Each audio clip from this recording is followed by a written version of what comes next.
In today's video, we'll be going over 10 LEGO sets I'm personally investing in for December 2022. Let's talk about it. So yes, welcome back everyone to another LEGO investing video I like to do on the channel here. I do these every single month where I pretty much go over the top 10 LEGO sets I'm personally investing in. I like to kind of spark discussion. I'm not a financial advisor. I really like to do these just to kind of inform you guys on the information I know, my personal thoughts, and then allow you guys to make your own decisions for yourself. So also keep in mind, I don't have the most capital. I'm not a full-time investor yet. I'm still trying to work up to that point. So quite a few of these sets on this list are between, say, the $20 and $100 range. Nice and easy to store and easy to ship eventually when I go to sell them. So without further ado, guys, I want to keep this video kind of short and to the point. We have number 10 right here, the Overlord Dragon from Ninjago, set number 71742. This one's personally been on my list for quite a few months now for really two reasons. Again, my personal opinion, I'm a big dragon guy, so even if I do have these for, say, a couple years and I have to hold on to them for a little bit while, I personally do like this set. I really think it's a good set. I think for $30, retail, it was already a really good deal. And then also stemming up the fact it was only $30 retail, back when it first came out, this set was kind of hard to come by, actually. It was pretty, it was out of stock pretty much all over the place for the first like 6 or 7 months.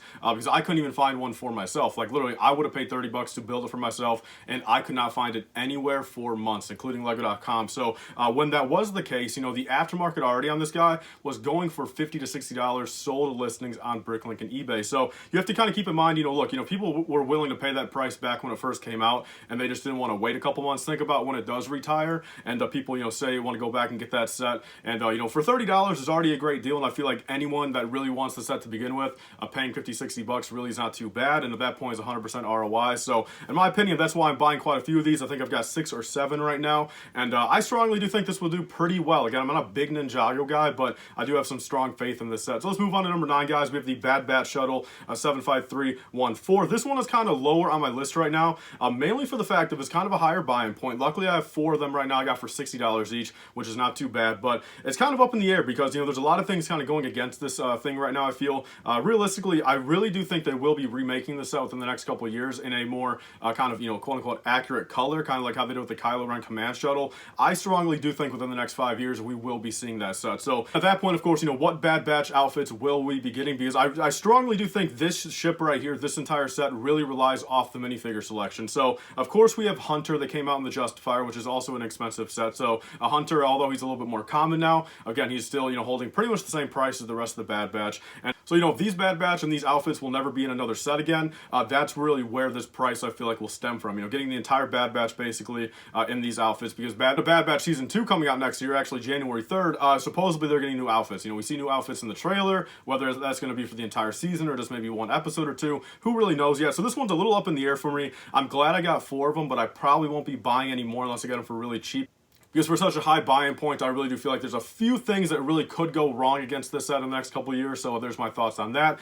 Next up, we actually have number 8 right here, the Batman Classic Batmobile. So set number 76188. This is one where it's not really been on my list too much the past couple months, but I gotta be honest, I put this one back on here, and I'm starting to buy a little bit more. I had 2 of them for a while there. I'm probably gonna buy another 2 or 3 before the end of the month, mainly for the fact of, again, this set has been kind of under the radar, I feel, for quite a long time. This set really has not gone on sale anywhere. So, for what it's worth, luckily I've had some avenues of being able to get them a little bit cheaper, not too much, but 20% off or so, which is not too bad. Already some built-in margin there. But for the mass majority of people, it's been very hard to find this set on sale. So I feel like on top of it being pretty hard to come by on sale, where quite a few people probably won't be stockpiling this set, I also feel like it's just one of those things where it's kind of an evergreen set. So I feel like really any time for the next 10, 20, 30 years, there's always going to be that classic Batman fan that say wants to go back and pick up this set. And again, for a $30 buying point, or a little bit less if you get lucky, I think it's very easy to say ask $50, $60 for this in the shorter term, and you'll probably get that asking point, because I feel like, again, the demographic for this set also we have to keep in mind,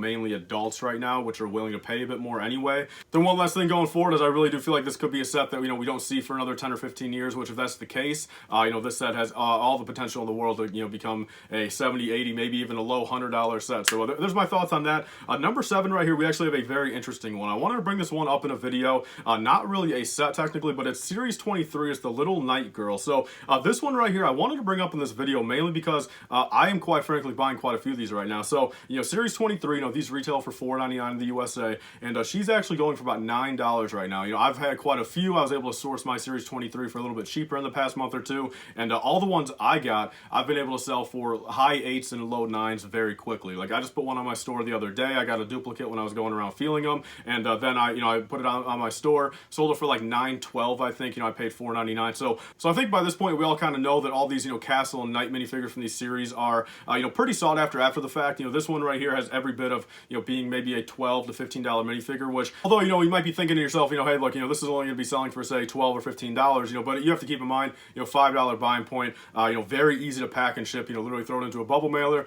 Buyer pays shipping. Costs you $3 or $4 to ship it, and very easy. If you sell say 20, 30 of those in a week, that's a lot of profit right there for not a lot of time. So that's why I'm personally buying quite a few of these. Next up, guys, we have number 6 right here, the Stranger Things Brickhead set number 40549. So this one right here is probably maybe the most controversial on this entire list. I've had quite a few people comment and message me saying, hey, look, everyone's gonna be having a whole bunch of these, and I don't doubt that for a second. I think that's just kind of the investing game we live in now. All these sets, a lot of people will be buying these to begin with, and for such a cheap buying point, people are going to be able to buy 20, 40, 60 of them. But that's also kind of why I like it, because I feel like, out of all these sets on my list right here, this probably is the one biggest wild card, as in just, when season 5 comes out of Stranger Things, how sought after will this be? How many will truly be on the market? And, I think for a $20 buying point, quite frankly, we will see this set go up to, $25, $30 point pretty quickly, I feel, because even the people that say don't get it for 20 will kind of regret that instantly and say we'll, be willing to pay, say, 25, 30. And then once season 5 comes around, that's really where it's kind of all a wild card. Will it be a $40 brickhead? Will it be an $80 brickhead? So I think for what it's worth, at least for me, maybe not the best like advice out there, but I think for $20 buying point, I've got 6 of them right now, $120 tied up. Not too bad, and I think it's going to be really fun, season 5 when it comes around to really truly see what this brickhead does. So really quickly, guys, before moving on to the top 5, I wanted to mention, if you guys do want to save $30 on your first qualifying purchase through Rakuten, be sure to use my link down below. I'm going to put it in the description and the top comment. How it works, if it's your first time signing up through Rakuten, use my link, and then if you guys make a qualifying purchase of $30 or more, you guys will pretty much get $30 cash back to your account, and same with me. So if you guys want to help me out, if you guys want to save a little bit of money on your own purchase, be sure to use that link down below. So let's move on to my top 5, guys. We have the Corvette 2-pack 76903 right here.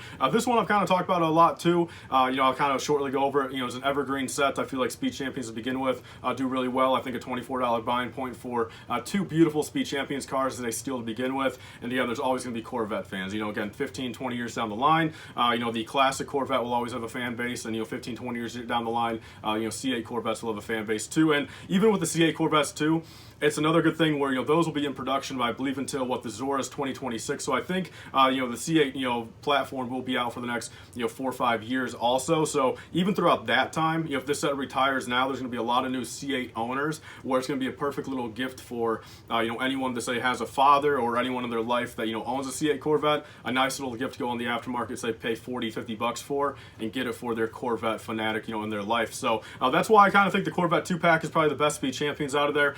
Next up, moving into the top 4, we have number 4 right here, the Little Tumbler 76239.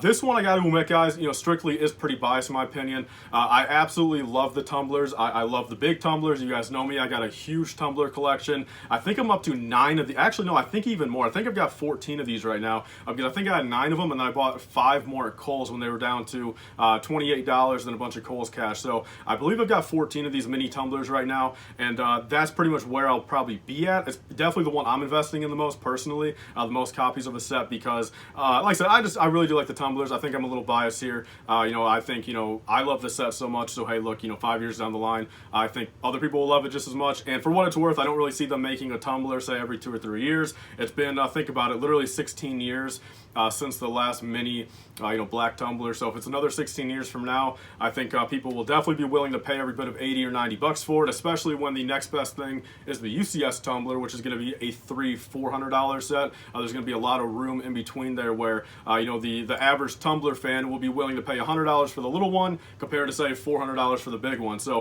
moving on to my top 3 right here, we have the 2020 AAT 75283 right here.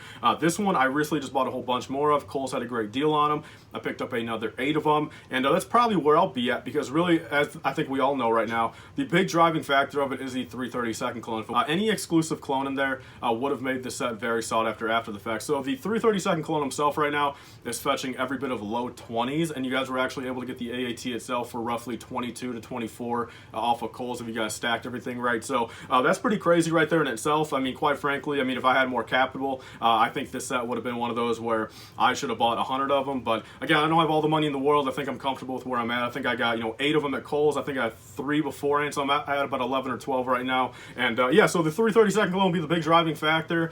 Very curious to see, if that clone is never in another set, the AAT will probably skyrocket. So there's my number 3, guys. Number 2, we have the Mandalorian Starfighter 75316. This one here I'm putting a little bit above it, mainly because I think as an overall set, it's got way more going for it than the AAT. Like I said, the AAT is just that clone trooper. The Mandalorian Starfighter, we have Gar Saxon. That will probably be a permanent driving point, because I don't think we'll ever see Gar Saxon in that outfit ever again. We have Bo-Katan, of course, which is currently exclusive. I have a strong feeling we will see her in another Mandalorian Season 3 set.